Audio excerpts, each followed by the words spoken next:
Akaaki. Eh bien, ça va permettre en fait aux gens d'identifier dans la rue les personnes qui ont à peu près les mêmes goûts, les mêmes profils. C'est en fait la décentralisation, la mise en place du réseau virtuel dans la rue. Je suis en permanence connecté avec mon téléphone portable.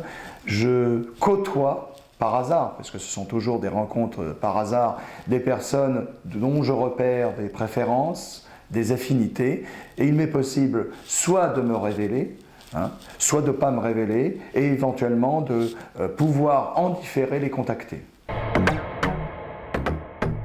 C'est de mettre à une échelle locale, puisqu'en fait on est véritablement en proximité, ce sont des gens qui sont en proximité, en fait de descendre les réseaux que nous connaissons aujourd'hui sur le net à un niveau local et de permettre à des gens qui ne se connaissent pas de découvrir des affinités, de créer finalement des relations qui au départ sont purement virtuelles et d'aller un peu plus loin sur le réel.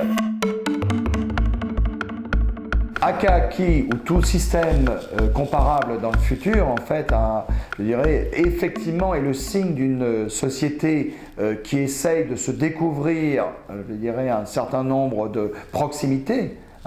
Donc l'intérêt, c'est peut-être aussi d'avoir des gens que j'appellerais divers, des gens qui ne sont pas de la même couleur, des gens qui ne sont pas de la même origine et qui pourtant ont des préférences et des affinités. Et là, je vois un intérêt majeur, c'est de découvrir que la personne différente, apparemment, l'apparence, en fait, peut avoir des affinités, des proximités.